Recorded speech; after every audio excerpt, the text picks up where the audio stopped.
Hello friends, అందరికీ belated happy Shivaratri.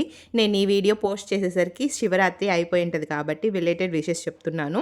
ఇక్కడ మా రిషితమ్మ దమనం కట్ చేస్తుందనమాట శివుడికి అభిషేకం చేయడం కోసం. ఇక్కడ మా పిన్ని చిన్న చిన్న పాట్స్లో పెట్టుకోందనమాట ప్లాంట్స్. మనకి అపార్ట్మెంట్లో ఇంకా అదే కదా ఆప్షను.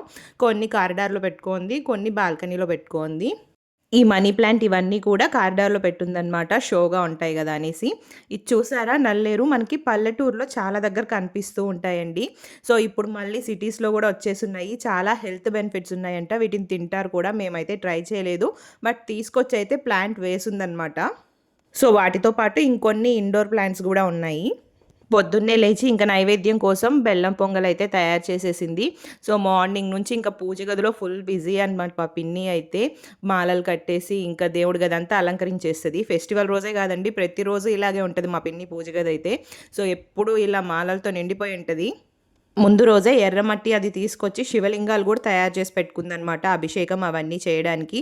మా పిన్ని పూజలు చాలా బాగా చేస్తుంది అనమాట. నాకు అంత ఓపిక లేదు, అందులో ఒక 50% నేను కూడా చేస్తాను. ప్రెగ్నెన్సీలో నేను ఇంకా పూజలు అవి చేయకూడదు కాబట్టి జస్ట్ దండం పెట్టేసుకున్నాను. ఇంట్లో పూజ అది కంప్లీట్ అయిన తర్వాత అందరూ టెంపుల్కి వెళ్ళేసి వచ్చారు. సో మీరు ఎలా సెలబ్రేట్ చేసుకున్నారు శివరాత్రిని కామెంట్స్లో చెప్పండి. Thanks for watching.